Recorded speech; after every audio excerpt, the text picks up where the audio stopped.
Hey kids, it's the Missenden Flyer. Hope you're well. Bit of an abrupt start there. Do apologise. Hope you can see and hear me okay. I just did a little test actually. I've been clever with the high-tech stuff this time. I've got some headphones. Oh, yep, sounds like you can hear me, so fantastic. Anyway, welcome along to my 10th live stream, believe it or not, the October one. It's the middle of October, of course. Where does the year go? I don't know. I say the 10th live stream. I think one of them might have been cancelled, so technically it might have been the 9th, but there we go.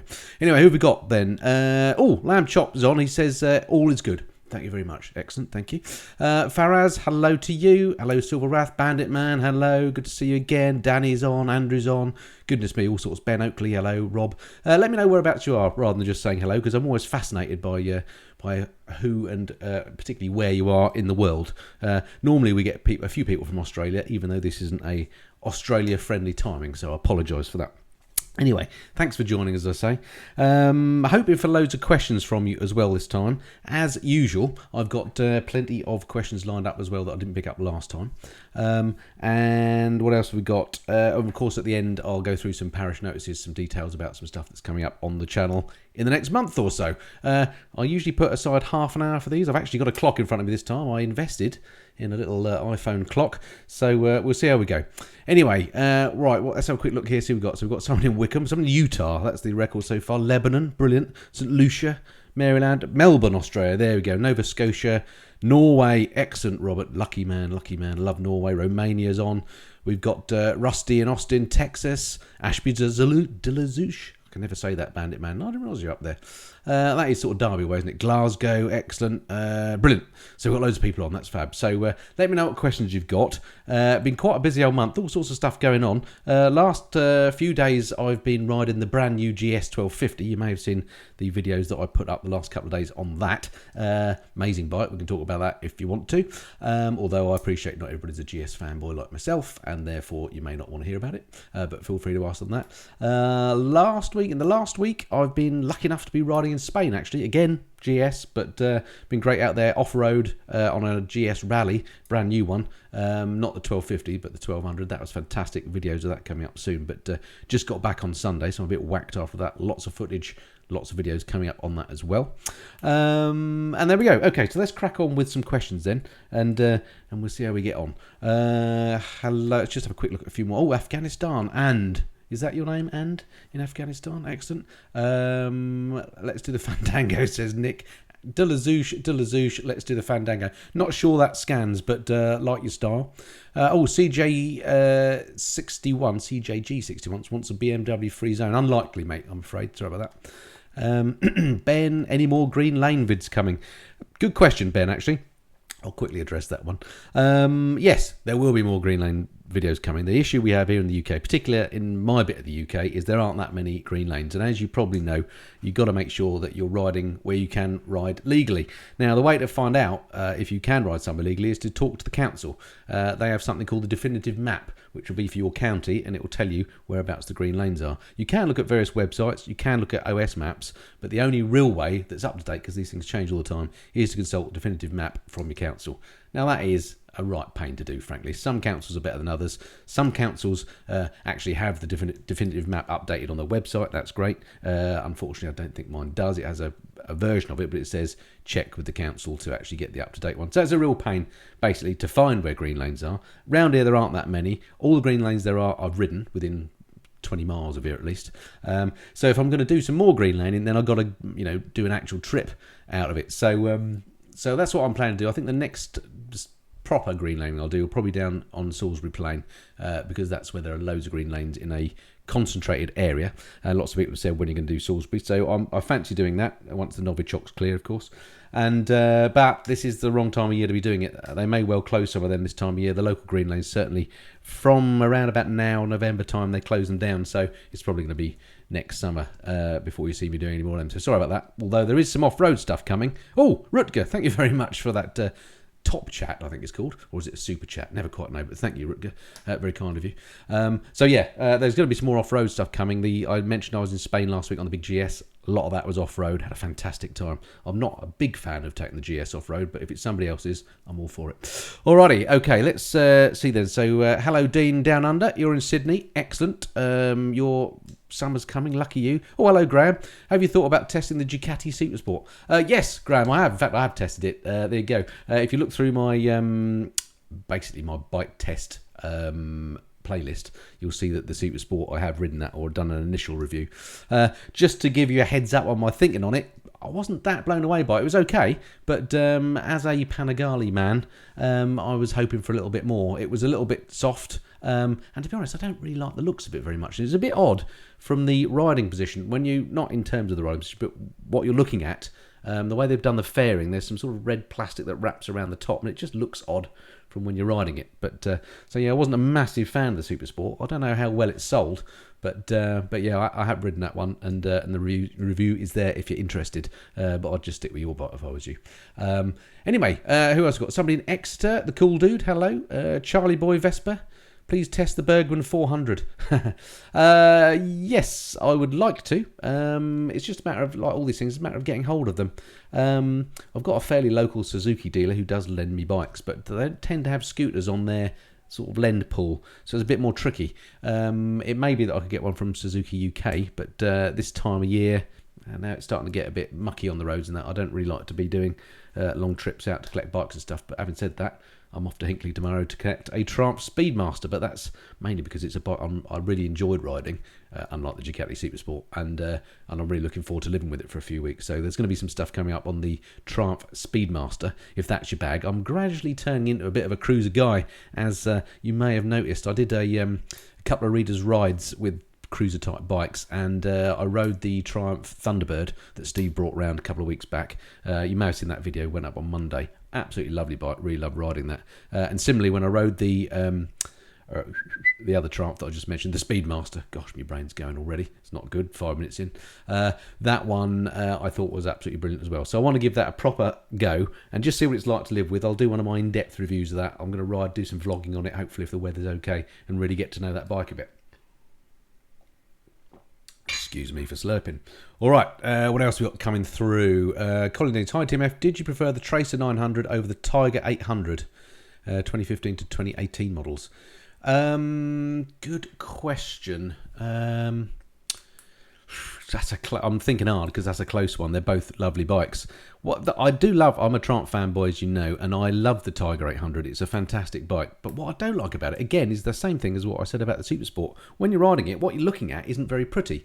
It's lacking in some fairing or something around the dash.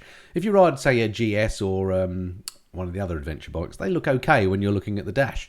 But the Tiger 800 just looks like they haven't finished it off properly. And although it's a very small point, and it's just me being a bit silly probably, that's enough to put me off that bike. So whereas the Tracer doesn't feel like that. And to be honest, the Tracer is a great value and a great feeling bike. I think it's the Tracer 900, it's the GT, I think, isn't it? That is the one that I really liked. I think if push came to shove, and I had to have one of those two bikes, I had the money, and those are the two going, I'll probably go for the Tracer. But ride them both, don't take my word for it. It's just my experience of riding them. They're both great bikes. You wouldn't go wrong with either, to be honest. Okay, what else we got? Enjoy your channel and your travel, says Bob Gonzalez. Thank you, Bob. Excellent. Bandit Man says Tracer any day as well. Glad we're in agreement. Ron Green, morning from below the Harbour Bridge in Sydney. That's amazing, Ron. Are you literally below it? Incredible. What were they doing the other day on the Opera House? I saw there was some projecting some stuff, weren't they, onto the side of it. I assume they do that every now and then. I don't know if it was to do with was it the Royal Visit? What do you think about that Royal Visit? I know we're going off topic here, but here in the UK, well, I say press, but on the TV, they've been doing some coverage of the Ginge Royal and his missus, the Yankbird, down under, and they seem to be saying that the Aussies absolutely love them. I wondered if that was true. Because I'm not sure that every UK person does. Although I personally am a big fan of the Royals, of course. Anyway, what else we got coming up? Heads up. Hello from Toronto. Hello, Toronto. Love Toronto. Haven't been there for a long time. Gosh, last time I went there, went up the CN Tower. You know, it's called the Sky Pod at the very top, isn't it? And watched aeroplanes below me. Fantastic. Love Toronto. Get there if you can, if you've not been.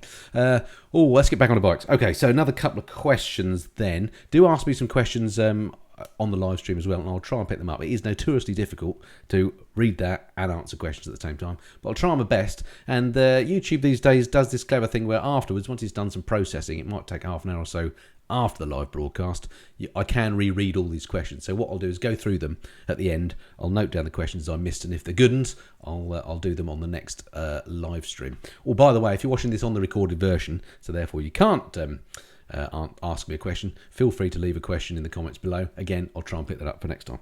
All right, so to a couple of questions from last time where I did precisely that. One from Alan GS Neil. I wonder what sort of bike he rides. Hi TMF, any idea when you're going to do a vlog with Richie Vida? Good question. Something I get asked a lot. I do have an idea when I might be doing something with Richie Vida. Well, I absolutely will be doing something with Richie Vida. The latest you'll see us doing something is early next year, because we've got something in the diary now for late January. So you might see that either late January, depending on how sharp either of us are, or early February. It's not just me and Richie, but some other faces you may know as well. I'll say no more about that at the moment because I don't want to steal everybody's thunder. But there's a bunch of us doing some stuff, so look out for that. It should be good fun. Next one, let me just tick that one off. Hang on. That's Alan done. Mike Hayes, hypothetical. If you could only fly or ride for the rest of your life, which would you pick? Crikey, Mike, that is a tough one. That is like asking which is my favourite child, which actually I can answer quite easily. No, I joke if they're watching. If I could only fly or ride for the rest of my life, well, flying and riding are quite different in a number. They're similar in some ways, but also different. Now, by different, the things I'm referring to here is the fact is my motorcycles are literally probably 30 feet away from me in my garage as I speak. If I want to, I can go and ride them now, no problem at all. All I've got to do is put on my protective gear and off I go. The aeroplane, on the other hand, there's an awful lot of faff involved in flying an aeroplane. Number one, sadly, it's not in my garage. It's at an airfield, which is a half-hour drive away. I have to get the weather right. I have to be feeling good myself. The aeroplane has to be technically sound because it goes through a lot of checking regimes. So it's a lot of faff involved in flying. So just on the convenience angle alone, I would say biking. I would miss them both terribly if I couldn't do either of them. But biking is just more convenient. I can nip out and do it at any time. You can't do that with flying. And flying also, as you no doubt know, is blooming expensive compared to biking. I can ride my bike for probably 40 hours for the price of 1 hour in the aeroplane. So cost is a factor. But if cost was no object, so forgetting cost, and if the plane was at my house and I had a runway outside my house, then I'd probably say I'd go for flying. But as it is, in the real world, as it is now, biking for me. I mean, I love both activities. I don't want to give up either. But if I don't ride my bike for a couple of weeks when I go away on holiday and stuff, when I get back and I ride it again, the old buzz as to why I got into biking in the first place is still there. I absolutely love it. And I miss it when I don't do it. I do miss flying when I don't do that as well. But I guess not so much. So maybe that's the genuine answer, biking. All right, let me stick my bins on so I can see what other questions are coming up here. Potter's Biker, with all the bikes you ride, would you trade the Street Triple R in, or is it a bike you want to keep? I love mine. Well, good question. And by virtue of the fact that mine's a 2012, I bought it brand new, and it's now 2018, nearly 2019. So I've had it for 6-7 years. That hopefully answers that question. It's a keeper. I've kept it that long. I don't intend selling it. I have ridden the new Street Triples. They're lovely bikes too, but they're not that much better. As with so many new bikes these days, there's a lot of hype when a new bike gets launched, isn't there? We're in that sort of silly season now as the bike shows are coming up, when magazines and things are all doing the reviews of the new bikes and stuff. In fact, in today's MCN, which I happen to have here, they're doing their Bike of the Year thing. I won't tell you what that is. I'll cover that when I do the news review in a couple of weeks' time. So they're covering all the new bikes, and there's loads of hype about, how great the new bikes are and stuff. But if you take, this year's Street Triple RS, say, and you compare it with my 2012 Street Triple R, yes, the new one's better, but it ain't that much better. It's not as much better as the depreciation I would have lost would make you think. So long answer, but yeah, I would keep mine, and there we go. So it's a keeper. Julian B, do you have access to test ride the new Royal Enfield 650 Twins? Would be interested to get your thought on them. Yes, Julian, I hope I do. The only reason you haven't seen that yet is because they are few and far between. I don't believe they're out in the wild yet. I've sat on the prototype, and we were promised it, weren't we? They first sort of broke cover well over a year ago, and there are one or two little reviews cropping up on the interwebs now. In fact, I watched one only last night, which looked like was some sort of, may have been an international bike launch, I don't know. But I do speak to a local Royal Enfield dealer. Haven't spoken to them for a while. I need to catch up with them. But as soon as that bike's ready, yeah, I 100% want to have a go on that one. That's cracking looking machine, isn't it? I think it could, if the quality's good and the price is right, really give the Triumph guys and all the others actually that make retros a real run for the money. In fact, the review I saw yesterday, I'm trying to think who it was. It may have been MCN actually on their YouTube channel. They praised it highly. They said it was well made. It went well. The only issue was, I think, suspension was a bit low grade when you chucked it around the corners. But that's for a Royal Enfield, that's not much. I mean, that sounds like it's going to be a good bike. I mean, other Royal Enfields I've ridden, I've really enjoyed because they're Royal Enfields and the way they look and the way they sound. But it has to be said, they don't ride particularly well up until now. So I'm hoping this new Interceptor is going to be the one that changes all that, because of course it's now got the Harris performance design. I think it is chassis that's designed in the UK. It's been, in fact, the whole bike has been designed here in the UK, I understand, using ex-Triumph engineers. And I know Royal Enfield want to get their quality upped before they start exporting bikes. So I'm confident and hopeful that, I'll get a ride one, and I'm really looking forward to that. That's going to be a great one to ride. And also, if the price is right and we're expecting them to be something like between £5,000 and £6,000, it could be an absolute winner, couldn't it, on the price? Might be tempted myself at that rate. What else we got? Biker Luke. Hello to the world of bikers. Message received. Mike Porter. Have you been able to see the BMW G310 RR? To be honest, Mike, I didn't know they were doing an RR version. So no, I haven't seen it that I'm aware of. I rode the standard G310, like that bike. But the RR, not sure. Adrian Rigby, when are we going to see you sling your leg over a Harley?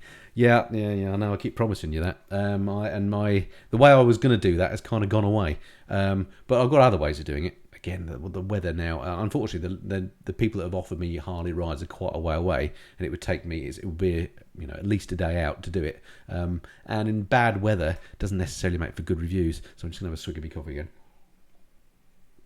So I love to ride a Harley. Now I'm a cruiser man. I absolutely have got to ride a Harley, haven't I? But when and where, I don't know. But yeah, it's very much on the radar. I've got to do a Harley. As soon as I can, I will, and I'll bring it to you. Alan Medfin, honest view on the Tiger 1200. Oh, disappeared off the top. I think you said honest view of the Tiger 1200 as I'm a GS man. Well, I have done lots of reviews on that. I did a long-term, in-depth review on the current Tiger 1200. I am a Triumph fanboy as well as a BMW fanboy, as I mentioned earlier. But I have to say, the big Tiger, for me, just doesn't do it. It's way too top-heavy. It's got just as good technology on it as the GS has. It looks nice. The fit and finish on it is lovely. It's a Triumph. It's British. I love all that. But when you ride it and you stop, its weight is just too much for me. I'm not a particularly big chap. In fact, I weigh less than 12 stone. And I only snigger like that because last time you saw me, I was a stone heavier. So I'm quite proud of myself at the moment. And there are other physical changes about me as well. I wonder if anyone can spot that. Little clue there. Anyway, Triumph. So there, the Tiger. Like the idea of it, like the look of it, like the fact it's a Triumph. Don't like it when you actually go slow on it. So sorry about that. If you ride back to back the new GS against the new Tiger, you ride it slowly. You move it around your garage. I challenge anyone to say that the Tiger's better. Sorry, Triumph. Okay, let's have a look. Suzuki 750 Stu. Can you explain as best you can what you need to do to get flying like you do? I can explain that very easily. I don't want to go on about flying because obviously it's a biking channel, but as you asked, I'll tell you. Basically, I've just got a private pilot's license. It's a PPL. What you need to do is you go to your local airfield, find out where that is. Just Google local airfields, and there'll be a flying school at your airfield, I'm sure, because they're pretty much at every airfield. Or let me know where you are and I can tell you where that is. Go to them, say that you want to do a trial lesson. They'll be very happy to sign you up for that, and they'll take you up for an hour as a normal trial lesson. During that hour, you'll basically fly the plane the whole time, except for takeoff and landing, although you'll have your hands on the controls during that time. If you like it, you then sign up to do a course, a flying course, which is 45 hours of flying and 6 ground exams, or it might be 5. It's a while. It's 23 years since I did mine, and the rules have changed a bit. It used to be 40 hours in my day. Anyway, it's now 45 hours flying. Budget for about £240 an hour. And you've got to do 45 hours to do that calculation. That'll see how much just the flying's going to cost you. Plus, there's probably some sort of club membership fee. Plus, you'll need some different bits of kit. So you need a chunk of change. And you need to do it on a regular basis. When I learnt to do it, I was a young chap. I didn't have kids. Basically, one summer, every weekend, I went flying. And that's how I got my licence. It's great fun, though. Very engaging. Thoroughly recommend if you're at all interested, go and do it. If you're interested and you're fortunate enough to be able to afford to do it, go and do it. You'll love it. You'll never look back. Changes your life in a good way, in the same way as biking does. Biking, I think if you don't ride bikes, you just miss out on life. I was pondering this to myself last week as I was riding around some Spanish passes in the beautiful Andalusian countryside in the sunshine in October, and it was a brilliant thing to do. And why wouldn't you want to do that? And flying gives me the same sort of feeling. Anyway, I hope that answers that. If you've got any other questions, drop me a mail and I'll gladly answer them. The Chiltern Turbo, bigger feet. How can you possibly tell? I think I said about my persons, didn't I? Anyway, what else we got? Hey TMF, what do you do for a living? Says Phil Smith. Oh, crikey. This one comes up a lot, or used to. Hasn't done so much recently because I've answered it many times, Phil. But I'll quickly tell you again. I don't want to go into detail as to what I do for a living. I spend most of my time doing stuff for YouTube, actually. But I don't make my living doing this. I make about half a living doing this. And I make the other half of my living, by which I mean income, through a business or a couple of businesses that I own. But I don't want to go into any more details on that at the moment. Although it's no big secret. I just, bit of privacy around there, really. Getting older. Yes, I have got older, splodge. Well done. I got older by about a month. Well spotted. CJ61. I was worried about the mole. Well done, sir. Yes. Well, it turns out it wasn't just you. So thank you very much for the love. This is one of the things where YouTube is amazing, isn't it? And a number of people have said to me about the mole that I had on this eye here. In particular, last time people said about it. So anyway, not only did people on YouTube say it, but 3 doctors mentioned it to me independently, just in passing, without me mentioning it. So basically, I've had the mole removed that I had. So that's good. Well spotted. What else we got? Oh, J-Lo, mole missing from your eye. You got it as well. Crikey. Right, let's not go any more down that route because it's a pretty horrible subject. But all is good. Joe, greetings from Bonnie, Scotland. Hey, Joe. Good man. What else we got? Any more questions coming up? Mum's the word, says Nick Fry. Not sure what that's referring to, but when I read back through the other comments, I shall check it out. Let me just check my new iPhone clock. Cost me £1.99. It seems to be 21 minutes past 8, so we're good. We're going good. Let me know if you want me to continue, because I don't want to bore the hell out of you. Let me just get a couple more of these questions here, and then if you can get me some more questions on there. Oh, hello, what's this other one? Just do this one quickly. Phil Smith, no worries, I understand about the privacy thing. Just wondered with the flying bike trips, etc. Well, that's slightly different, isn't it? I think you're well, yeah, okay. I've done all right for myself. Let's leave it like that. Okie dokie. So that was that one. Next question. Andrew Hodges says, would you say the adventure bikes are better at touring than purpose-built touring bikes, e.g. GS versus K1600 GT? Good question, Andrew. Would you say adventure bikes are better at touring than purpose-built touring bikes? No, I wouldn't say that. I'd say purpose-built touring bikes are probably better at touring. But there's no doubt adventure bikes are more popular, aren't they? They're the ones that sell the most. Actually, let me just do some technical checks. So I've been ignoring my stream health. Oh, yeah, it says I've got amber stream health here. Let me know if it keeps stalling or anything. But as far as I'm concerned, the picture and everything is going out okay at the moment. But do let me know on the live chat if it starts getting weird.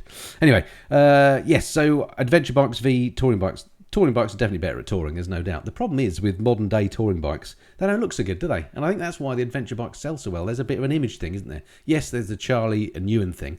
But to my mind, if I look at the GS, oh, thank you, is that Shan? Thank you very much, or is it Sion? I'm not sure. I do apologise for not being able to pronounce. I assume it's an Irish name, but thank you for that top chat contribution. I'll go straight in the fuel tank. So yeah, when I look at a new GS, say, compared to a new RT, say, which is the top touring bike at the moment, both BMWs I know, to me the RT just looks too bulbous at the front end. It's a beautiful bike to ride. Well, I'll find out about the new one when I get to ride one, but the old one was certainly a beautiful bike to ride. You could ride days on end on the thing, super comfortable, amazing wind protection, lovely bike, definitely better for touring. But when you get off it and look back at it, are you going to love it? Not too sure that you are. Well, certainly I'm not. It's just my opinion. So adventure bikes look better, don't they? And they're almost as good at touring.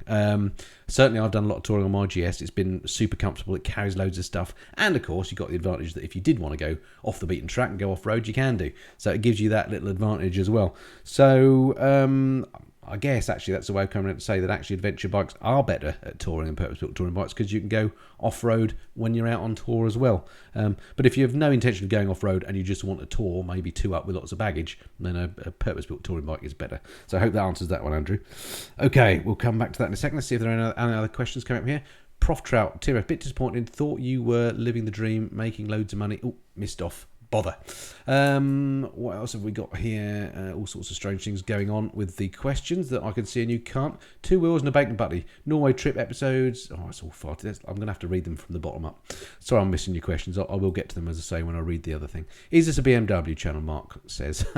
No, it's not. I apologise. I know I'm always going on about them, but you've got to admit, it's been a big month for BMW this month, releasing the new GS. That's there. It's the top selling bike in the country. In fact, it might even be the world. Well, no. It's the top big capacity selling bike. The top selling bike actually is it the PC 125, a Honda scooter type bike, come moped thing. Not technically a moped, but that's the one that sells more than anything. And the GS is the next big seller. So that's why I'm going on about it. And of course, if you watch my tour videos, I ride a GS, so it's important to me. So sorry about that. Next time, I won't go on about them so much unless BMW do something amazing again. I think it was Bandit Man that just said smaller bikes are more fun, and yeah, I 100% agree. Again, I've been riding my CRF a lot recently. Little 250, I ride it a bit like a supermoto. And in fact, I've got a bunch of videos coming up soon on the Husqvarna 701 supermoto that I borrowed for a couple of weeks recently. Just heaps of fun on those bikes. Light is usually better.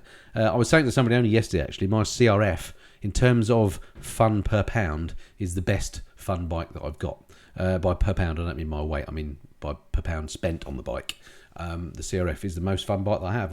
Light always wins for me. But again, it depends on the mission you got in hand, and I'm not sure I would have wanted to ride to the Arctic Circle on my CRF. I'm not sure I could have carried enough. I think the seat would have been uncomfortable. The Beamer was the bike for that. All right, what else we got? Best gloves for winter, asked Mike Porter. Well, thank you, Captain Geert van Deurzen. Does that mean you're a pilot too? Thank you very much for that super chat. That'll go in the old fuel tank. A few more tours. Best gloves for winter, says Mike.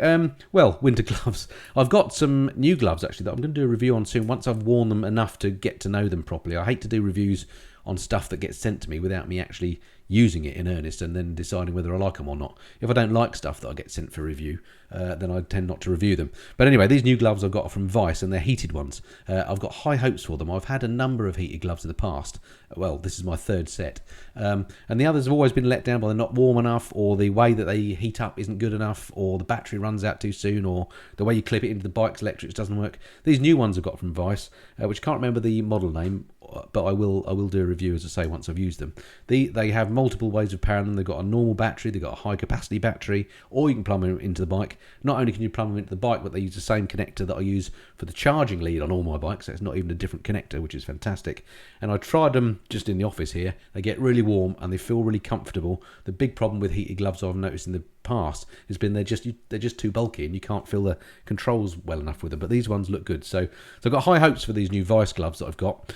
Those I think are going to be the best winter gloves, but we'll wait and see. I've got a few gloves reviews coming out. So at the moment I'm wearing some gloves from a company called Gold Top, which have been absolutely brilliant. They're just leather and they're really summer gloves. They're quite well ventilated, but I found them quite good this autumn.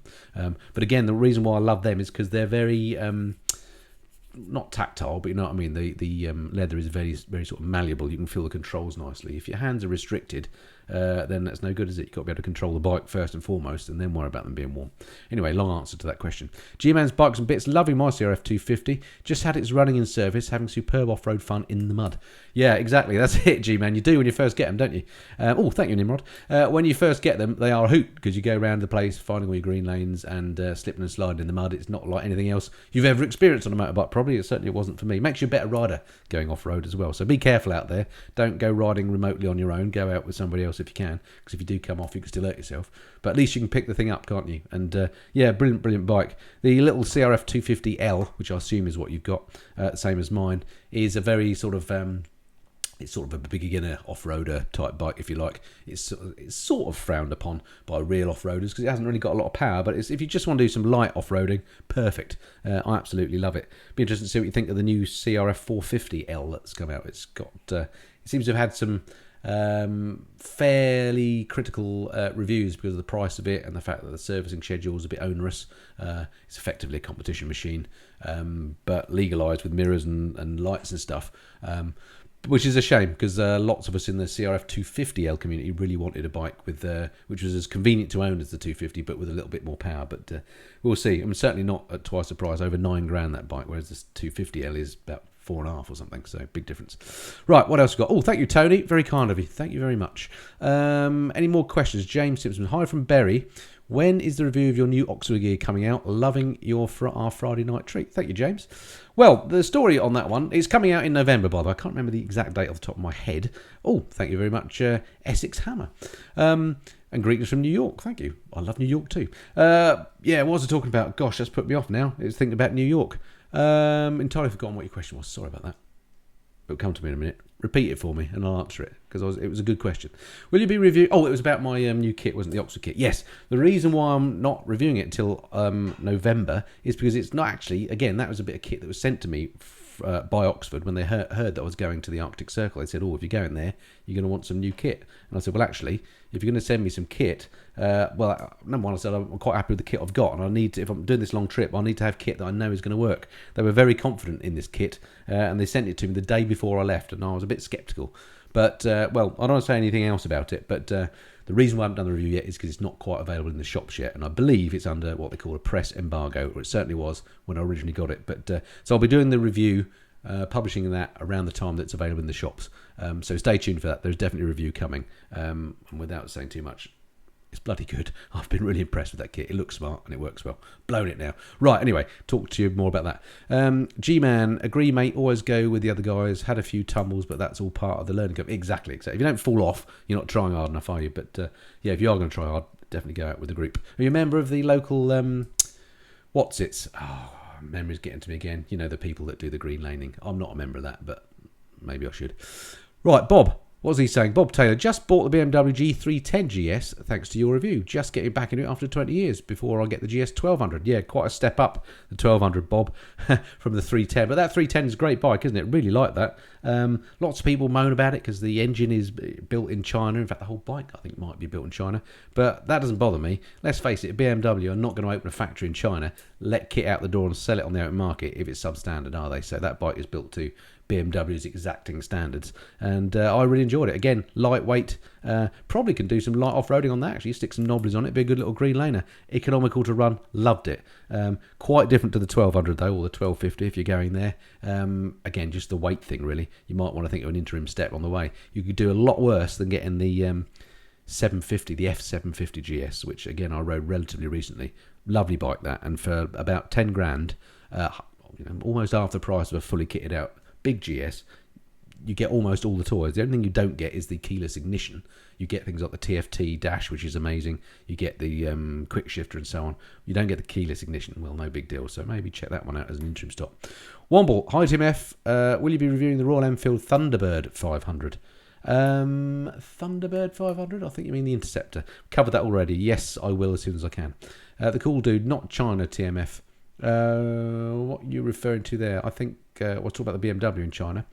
Could you wear a nicer shirt? Take care, says. What do you mean? This is my limited edition Hey Kids t-shirt, which I'm very proud to wear, and thank you to everybody that that responded. I had some hassle last month by the haters. I mean, when you go out on the interwebs, you expect you're going to get some haters, and I get my fair share of those, and I have broad shoulders, and that's no problem.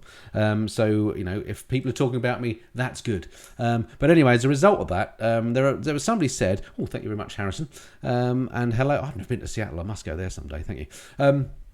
And somebody said that every time I say "Hey Kids" at the start of one of my videos, they want to gouge their eyes out. And I thought, well, actually, that's quite serious if people are gouging their eyes out every time I say that. So I put a thing out, I think it was on Twitter, saying, shall I keep "Hey Kids" or not? And overwhelmingly, people said, ignore the haters, keep going with "Hey Kids," it's your catchphrase. So as a kind of a... just a little rebuke to the haters, I came out with this limited edition Hey Kids t-shirt, which you can buy from my Teespring shop, should you so desire. There's a little curly red spring thing. If you go to the YouTube page, in the banner, bottom right of the banner, there's a little Teespring logo. Click on that and you get to my shop, and there's all sorts of things you can buy. Mugs, hoodies, all sorts. But this one's limited edition, and I'm proud to wear it for the first time here on the live stream. How are we doing for time? 35 minutes we've been going. Do you want to keep going? Let me know. What else we got? Were you in the RAF? Says Blut 077. No, I wasn't. Thumper, hi from Llanelli. Hello, Llanelli. Yes, keep the high kids, mate, says Johnny Swid. Thank you. I will do. The kids are all right. can you do a looping with your airplane? Somebody said. Sorry, I didn't miss who that was. Yes, you can do a looping with the airplane that I fly. Unfortunately, you can only do it once, because in doing so, when you pull out the loop, the wings are likely to fall off, because you'll exceed something called VNE, and that's when the airframe lets go. So yes, you could do one, but you'd be unwise to do so. Thank you, JLo Staff. Thank you very much. Have a lager on me. Thank you.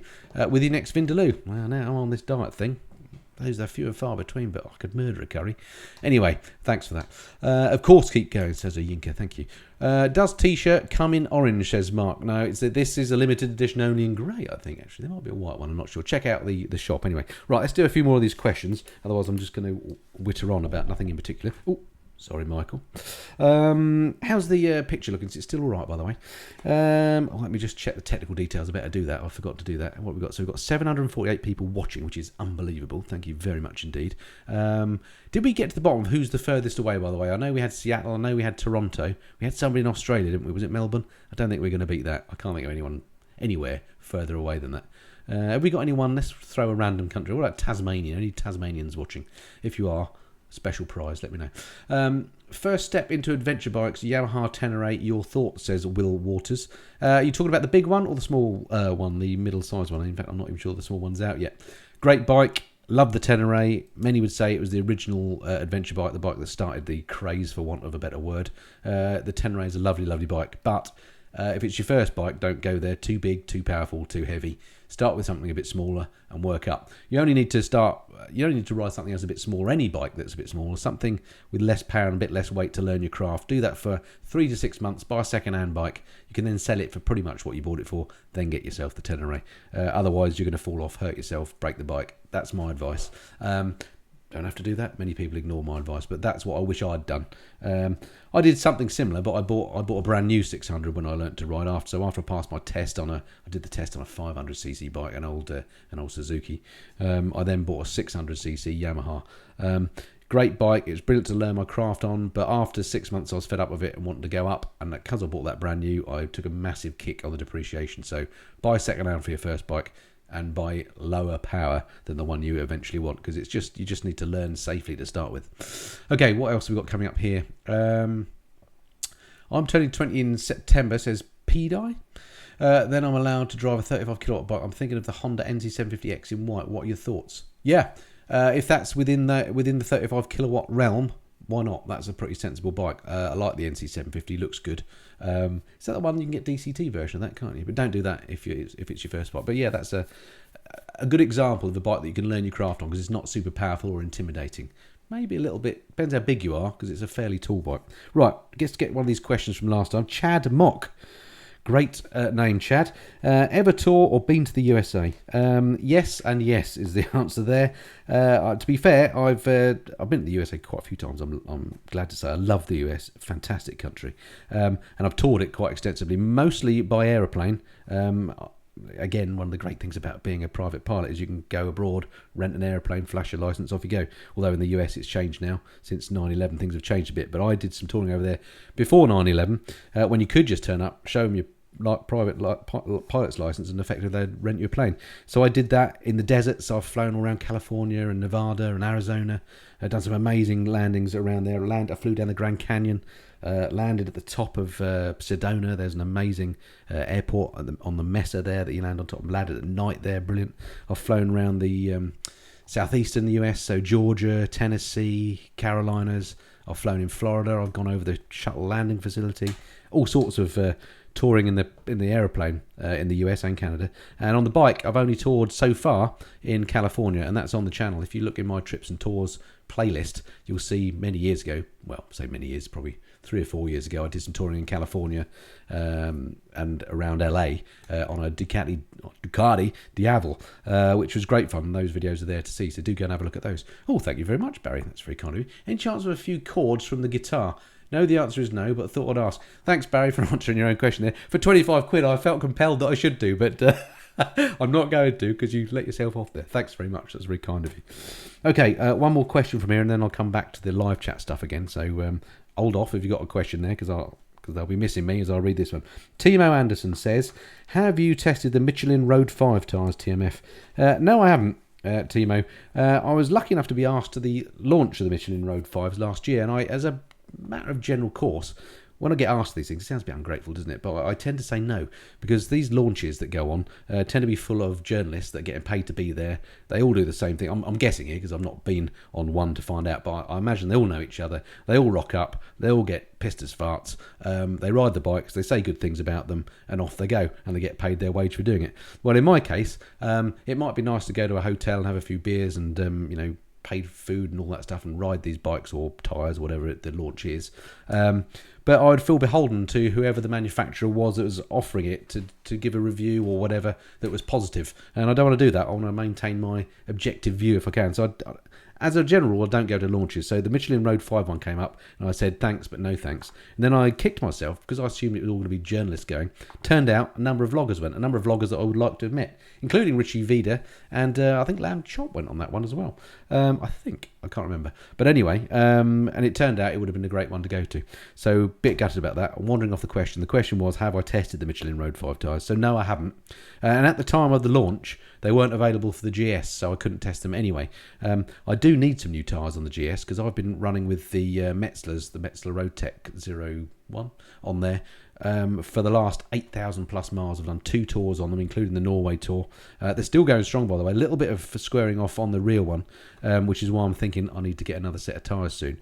But overall, those tyres have been the best tyres that I've ever had on it in terms of longevity. So I'd be surprised if the Road 5s are better, but they are supposed to be good tyres. I would like to give a set a try. So, maybe I'll try them next. I'll keep you posted on that. Tyres are always a bit of an odd one, aren't they? I always think there's a little bit... Oh, thank you, Steve, for that. I often think there's a little bit of Emperor's New Clothes in tyres. I'm not convinced I can tell the difference between tyres. I can tell the difference when I've got an old knackered set and I put a new set on. The bike feels like new, but whether I could tell the difference between one new set and another, not entirely sure. But I'll, I'm not an expert. I'm just a rider like you. But I'll let you know. I'll let you know on that one. All right. So that was a couple of questions from there. See if we've got any more here. Really enjoying the Arctic Circle vid, says Steve. 10 best yet. Cracking scenery, excellent commentary, and looking forward to Friday. Thank you, Steve. Very kind of you. Thank you for your super chat, top chat donation there. That'll go in the tank for the next tour. Thank you for that. I really enjoyed, as you gathered, I really enjoyed the Norway trip, and I've done 10 episodes. There's 2 more to come, so make the most of the next couple of Fridays because then it's done. We'll be moving on to something else. But the next 2, I'm effectively leaving Norway, but don't let that put you off the final episode because I do some stuff going through Germany and Holland, and we did some great visits to places there, and there's a lot more kind of interaction with the other members in the group. So I think probably particularly the last video is a good one.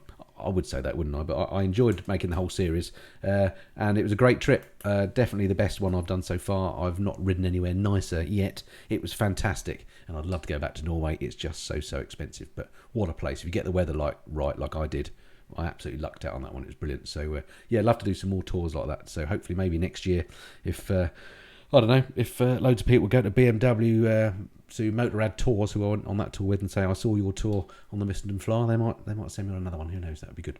Right, okay, what else we got here? Reviewing the new VMAX, says... Oh, Ray, I think that was. Sorry, disappeared off the top. I didn't know there was a new VMAX, but if there is, I'd love to review it. That's a Yamaha, though, isn't it? Is that a Yamaha? Yeah. Or am I thinking? Yeah, it is a Yamaha, isn't it? Unfortunately, I don't get to borrow Yamahas from Yamaha themselves.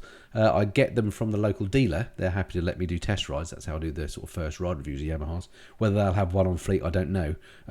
I don't borrow bikes from Yamaha, the manufacturer, because of the insurance situation. They said they were happy to lend me bikes for long-term review, but I'd have to get fully comp insurance for any bike that they provided me with, which is different to every other manufacturer who do have me on their, in quotes, press fleet, where I go on their insurance. So I got a quote for it. Oh, thank you, Steve, for that super chat. Very kind of you. Unfortunately, I got a quote and it was 1,500 quid, I think, something like that. I just couldn't afford to do it. So Yamaha long-term reviews, I'm afraid, are off. Steve asks, who is your favourite vlogger? Crumble? ? I do love the Crumble. He's like my alter ego. He says and does the things that I would do if I really didn't care. I hope you take that in the right way, Crumble. He's a top guy. I've never met him. We must get together at some point because I do find him very amusing. Who's my favourite one? Well, that's difficult to say, isn't it? And I'm not sure I'd like to say. I mean, obviously, I've got some favourites. I've mentioned a few already. So people like Teapot One, Richie Vida. I like a couple of the American ones, Lamb Chop, of course. I do watch Rosie Gabrielle. Do you watch her? She's one of these adventure riders. She rides a dirt bike. I think she's Canadian, actually. She does lots of, sort of world tours, things like that. Big fan of hers. She's also easy on the eye, that helps. I also like, who's that English fella out in California? Moto Geo, in with the hot dogs. Quite like him, although it doesn't post that often these days. So I don't know if I've got an actual favourite, but I watch all sorts of stuff. Of course, I watch 44 Teeth and the Baron von Grumble as well, and others as well. But it's not just, well, I watch a lot of YouTube, as you could imagine, because it's my main form of entertainment. I tend to watch more YouTube than I do the TV, and it's not just stuff about bikes that I watch, although that's a lot of it. I also watch a lot about actually how to do YouTube. You'll be surprised what's involved in this game if you want to do it in a semi-serious manner, as I do. And also lots of other stuff. The other things I'm interested in, I watch a lot of aeroplane channels, of course, lots of historical stuff, lots of space stuff. I'm a big space geek. I'm a massive space station fan, so I watch a lot of that stuff. So yeah, loads of things I watch. Okay, Harrison Jacobson, hello from Seattle. I have a bit of money coming my way, lucky you. I'm going shopping for bikes. Should I get the new 1250 or perhaps an older 1200 and save some money? Well, it depends how much money you've got coming your way. If money's no object, get the 1250. And if you haven't got another bike already, the 1250, there's no doubt, is a better bike than any other GS that's gone before it, in my opinion. It's lovely, it's smooth, it goes fast. When you wind the RPMs on, it really lifts up its skirt and goes. It's a quick bike. Not as quick as a Multistrada, not as quick as the KTM Super Adventure, but quicker than a GS normally is. The gearbox is lovely and smooth, it's laden with electronics. It's a beautiful bike.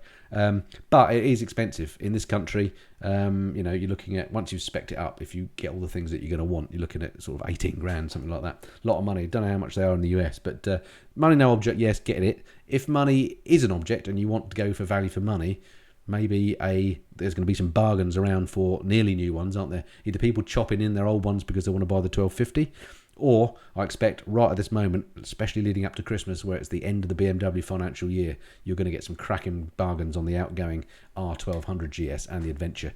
I think if it was my money, I'm a bit tight. Well, not tight, but I like to spend my money wisely.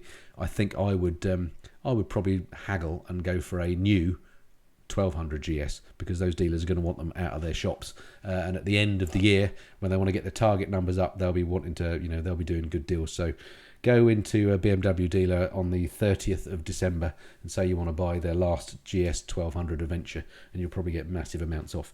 That's my thing. I don't know if that's the case, but that's what I would do. Okay, let's just answer another couple from here. We're doing on time, 8:45 UK time, so I've been on for 3/4 now. Do you want me to carry on? I'll go on for an hour, and then I'll get people moaning that I need to make them a cup of tea or something. So I'm happy to go on for another 15 minutes if you want me to. I can see I've still got 764 people watching, which is amazing. 766 now, went up as I was talking. Incredible. On that point, this time round, I didn't advertise this live stream as much as I normally do. Normally I do a little promo video and stick it on YouTube. Now, to do that is actually quite a bit of effort and hassle. By the time you've made the video, edited it, published it, and all the stuff you have to do with it to make a video live effectively on YouTube. And this time I didn't do that. Instead, I just sent out a little community message. Did that work as well? That's a question I would like to ask you. Somebody else asked me, are there any questions? Oh, you're all saying keep going. Thank you. I will do then. Somebody asked me if there are any questions I've got for you. So yeah, this is a question for you. Did you see that notification that I sent out via YouTube that said I'm doing a live stream tomorrow? Or did you catch it via Twitter or Facebook, where I announced it as well? Or did you just make a note in your diary from the little ticker tape thing that runs along the bottom here, where it says when the next live stream is from last time? Either of those ways works for me, but it would be great if I can get away with in future not doing the video. Carry on, great broadcast. Sorry, was that the message I'm trying to see if anyone's saying anything about? Yes, saw the notification. Graham says excellent. Who else saw it on Twitter? Says Peter. So I'll keep doing the Twitter stuff. Facebook, somebody said there. Got the notification on YouTube. Excellent. So it sounds like that worked then. Saw notification, says Craig. So again, I've not received any of those notifications before. I don't quite know what they look like or how you receive them. Did you get a mail, or does it crop up in your YouTube feed? How does that work? Anyway, I'll do that next time then, because it looks like we've got a similar amount of viewers to we had last time. We had a similar number to this on the last live stream, which was fantastic. In fact, I think we've got slightly more this time, so it obviously works. So I'll do that next time. Okay, thanks for that. Thanks for that feedback. Excellent. and turn on TMF subscribers bell, Graham Stewart says. Not sure what that does. Oh, does that mean if you click the bell, you then do get them? Perhaps that's what that means. I get it whatever time zone I'm in, says Dan. Brilliant, good. So that seems to be the way that works, and I'll next time I will send out one of those little remarks again. By the way, the next one is due, if you do put it in your diary, for actually a Thursday, November the 15th, for reasons that will become clear later in the month. But Thursday, November the 15th at 8 p.m. will be the next one. It's rolling in the little ticker tape thing below. And no doubt I'll mention it again at the end when we get onto parish notices. Okay, let me just do a couple more questions from... Whoops, sorry to bang the mic. Here we go.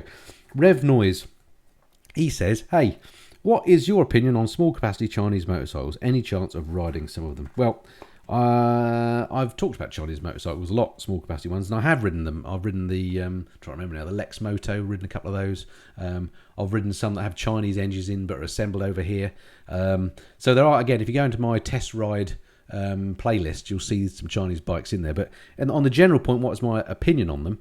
My opinion on them is that they feel a useful niche. They are top value for money. They used to be terrible. These days they're getting better. You poo-poo the Chinese manufacturers at your peril. Some of the biggest motorcycle manufacturers in the world are Chinese. They do know what they're doing now, and those bikes are getting better and better. In particular, the little Lex Moto 125, can't remember what the model was that I rode now, but I found that build quality was absolutely fine. I had no problems having one of those bikes. So, excuse me. Yeah, the Chinese bikes, don't completely ignore them. Don't buy an old second-hand one that's not been looked after. If you do get a Chinese bike, you do have to look after it. You have to look after any bike, but, have the scheduled maintenance, do oil the chain, do clean it. One of the manufacturers or the importers of the Chinese bikes was telling me one of the reasons why he thought they had a bad reputation was because people bought them, and the sort of people that bought them wanted a cheap bike, so implying they didn't have a lot of spare income. So they bought it on the cheap, and then they didn't maintain it properly because, again, they were running on the cheap. So that's what you're not got to do. If you're going to get one, make sure you maintain it as you would a more expensive one. I think you'll be absolutely fine with it. But go and ride one, see what you think. Thanks for the question anyway, Rev Noise. One more, Martin Phillips. Have you tried the baby BMW GS310? Yes, I have. There is a video. Again, look in my reviews playlist. You'll find the G310 review in there, or just Google BMW GS310 review, and maybe mine will crop up. Sometimes they do as in the search.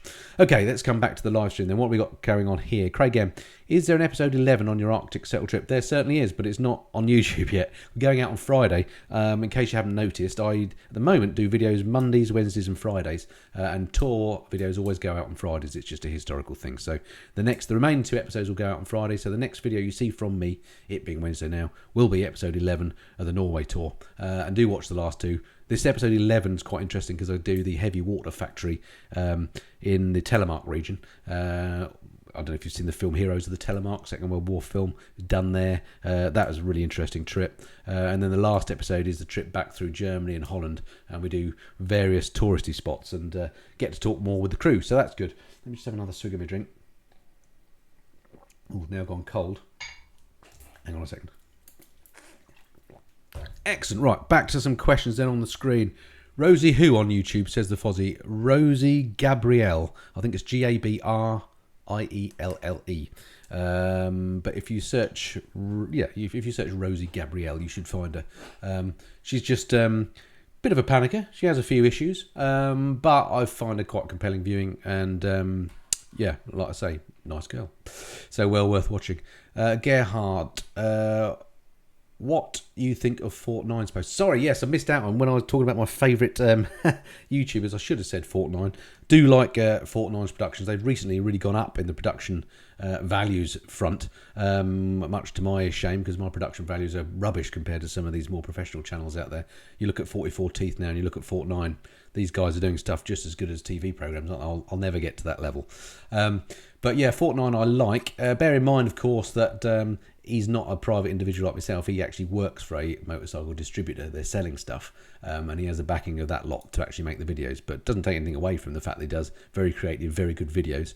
And in fact, recently, in the last few weeks, I've been in touch with Ryan at Fort Nine. We've been exchanging some mails about various things. So yeah, I regard him as one of my YouTube contacts these days. In fact, he used a little section of one of my videos recently when he did a video on electric bikes. There was a little chunk of me in his video, so that was rather exciting. So yeah, I like Fort Nine. What else we got? What about Cycle Cruiser, says Brian Little. I don't want to diss anyone, but if I did, it might be him. Sorry, Cycle Cruiser, if you ever get to watch this. I'm not a fan. You can't like everything, can you? Not my style. I tend to, this will be no surprise, I tend to like people that are a bit like me. I'm sure we're all the same. You know, I like to watch stuff that's, dare I say, it's sensible. I like a laugh as much as the next person, of course. And the you know, the persona you see of me on YouTube isn't actually what I'm like in real life. I am a bit more interesting, I like to think. But crikey, what am I saying? But yeah, the channels that involve a lot of shouting, wheeling for the hell of it. Sorry, lamb chop, that wasn't a dig at you. Riding like an idiot, being a loon, speaking in a way that is unintelligible, swearing. Just don't do it for me, I'm afraid. Complete turn off. Don't watch them. I'm not saying Cycle Cruiser does those things, but he's not really my thing. Who else we've got? Cornering ABS, ?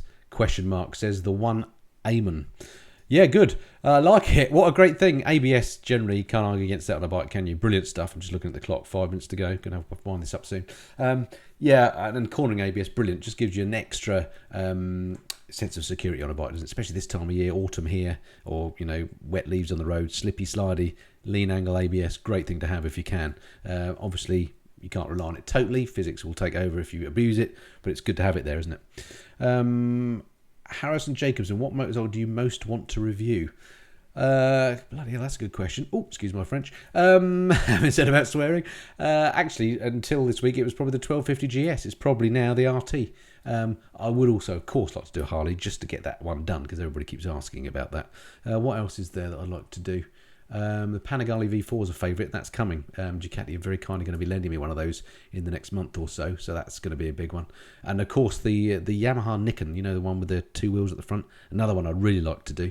And the FJR as well from Yamaha. I'd love to do that, but I just can't get hold of a demo one these days. So there's loads of bikes. I love all bikes, as you might have gathered, and I'm happy to ride anything really, but those are some that I'd really like to ride.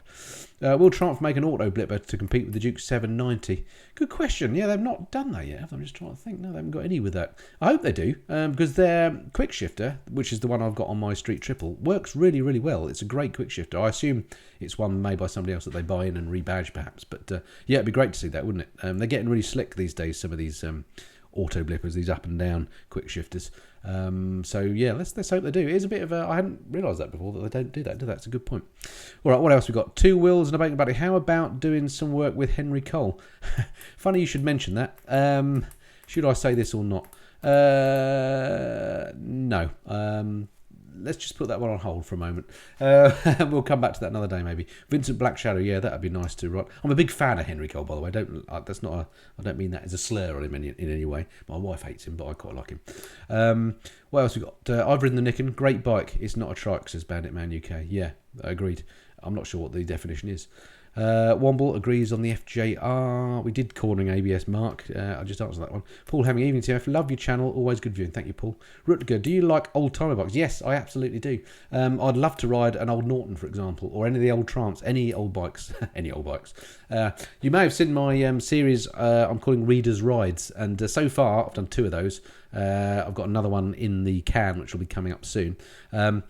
So far, they've all been really nice, sort of exotic bikes, but I'm more than happy to do older bikes on there as well, or just normal second-hand bikes, because it's my way. People have said to me lots, why are you always reviewing new bikes? Why don't you review some more affordable second-hand bikes? And that's my way of doing that. So, yeah, I would love to.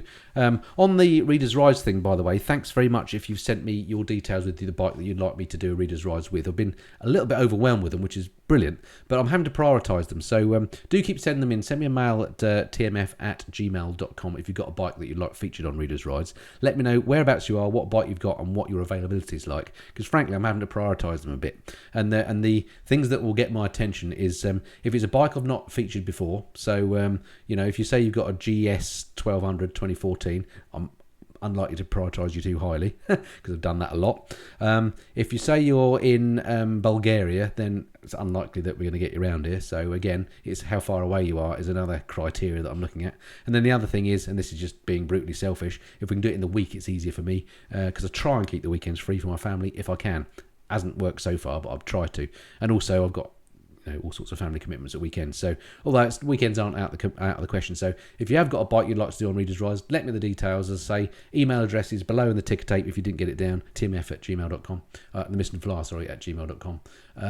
Let me know what the bike is, whereabouts you are, and when you're available, and your phone number, and I'll get to you eventually. And again, for those of you that have already done that, if I haven't got back to you, I do apologise. I have got all your mails. Eventually, I'll come to you. But if you've heard those criteria I just mentioned and you think you might be low on that, that may be why I haven't responded to you. But I've tried to respond to everyone so far. There may be one or two I've missed. It's quite complicated tracking all the mails. I get an awful lot of mails about all sorts of things in that mailbox, as you can imagine. So it's quite difficult to track them. Apologies, I'm trying my best. Once you get into this YouTube game and you start to get a few followers, it's unbelievable the amount of messages you get. So I get stuff from Twitter, Facebook, YouTube, of course, and emails. So it's a constant battle trying to keep up with them. Don't stop sending me stuff, but please just cut me some slack if I don't respond or if I'm not very rapid. I absolutely 100% read everything. I don't always reply to everything. It's just getting difficult. All right, what else we got?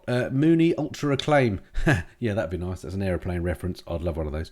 Or indeed to ride one. Are you buying a Z900 RS? I would love to. Now I'm sort of retired. I don't have as much money as I used to, so I have to think very carefully about new bikes, but the Z900 RS would be up there. And I'm currently talking to Kawasaki UK, actually, and hopefully maybe early in the new year, you'll see me riding a Z900 as a long-term loan. So I'd love to, because I really love that bike. I noticed it's just gone 3 seconds past 9 o'clock. So I've been on the hour, which I said I would do. It's been fantastic talking to you. I could easily do this for 2 hours, but I really shouldn't, because my kids will be wanting to use the internet again. A couple of things I said I would just give you on parish notices. So a few things coming up. As I said, the next live stream planned for Thursday, November the 15th, 8 p.m. Stick that in your diary. Look forward to speaking to you then. I mentioned earlier about Twitter and Facebook. I am on there. That's the way that I send out lots of notifications about things I'm doing on the channel, or indeed the way that you get more up-to-date stuff on there if you follow me on there. So do follow me if you're on Facebook or Twitter. Check out the Missenden Flyer on there. Follow me. That would be fantastic, because it's a way I can be more up-to-date with you. Sometimes the stuff on YouTube might be old, because I sometimes film a few months ahead. But if you want the bang up-to-date stuff, follow me on YouTube and Twitter. That would be great. I mentioned Reader's Rise. Stuff coming up soon. I'll go through in a second. Must just mention my sponsors for this video. Custom Fit Guard. Oh, thank you, Jimmy B. Very kind. My sponsors, Custom Fit Guards, they make these earplugs. Again, people keep asking me. They watch the Norway trip and they say, what are those orange earplugs you're taking out? Well, they're these from Custom Fit Guards. Those are the guys that sponsor this video. Their little logo is down there somewhere. You can get a 10% discount if you use Flyer 10 with them. Check out their website, www.customfitcars.co.uk. They're also at the NEC doing fittings if you're going to Motorcycle Live this year. And again, if you mention my name, you'll get a discount. I can't recommend them highly enough. I've been using them for about 2 years now, and they're very good. Again, I wouldn't say they're good if I didn't use them myself. So anyway, thanks to those guys for sponsoring this video and the bike news. Much appreciated. It's what makes this whole thing possible. That and my other sponsors. Okay, coming up soon, just to let you know. Well, I've got another question for you as well before we wrap up. I can see that people are starting to drop off because I said I'm going soon. It's interesting how that happens. Coming soon, so I've got the Arctic Trip final 2 episodes of that. I've got some more Readers' Rides, as I mentioned. I've got more kit reviews coming up. I've got my Street Triple R long-term review. 6 years now had that. I've got the Husqvarna 701 stuff. I've got the Trump Speedmaster stuff coming up. I've got some good old-fashioned vloggage. I've got, of course, the monthly bike news, which seems to go down quite well, and much, much more besides. The question I had of you, what I want to ask, and either say now in the comments or leave below if you're watching in the recorded version, should I do something for 100,000 subscribers? I'm getting up that way. I'm knocking on the door of 94,000 at the moment, and a few people said, well, what are you doing for 100,000 subs? Well, I'm not there yet, so I'm not presuming I'm going to make it, but if things continue as they are, just before Christmas, I may well hit that 100,000 subs thing. Do you want me to do some sort of giveaway? Because I could possibly assemble a prize giveaway for that. If you're interested in that, let me know, or if you're not bothered, let me know that as well, because it'll be a bit of logistical organisation on my part if we go for it. But yeah, that's something I could quite possibly do, and I'm happy to do so if you think so. Do a ride out? Yes, you're saying. Okay, yes, why not? Shave your hair for charity at 100. Yeah, I'll do that. In fact, I might even do that tomorrow as it's looking a bit wayward. Brilliant. All right, that's it for this time then. So thank you very much indeed for watching. I'm absolutely amazed that I've had this many people watching again. 703 people still on. You're all starting to drop off now, I know. And I know there are a few of you that like to keep going with the chats after the after the video stops as well, which is great. But lovely talking to you. Can't wait to speak to you again in a month's time. Don't forget Bike News in 2 weeks' time. Then the next one of these 2 weeks after that. Keep watching the videos. Thanks for all your support. Thanks for all your kind comments. Thanks for all the love and the stuff about the mole and all that was great. If you're a little unsavoury, hope you're not eating. And yeah, look forward to speaking to you again next time. Till then, this has been Missenden Flyer. Cheerio.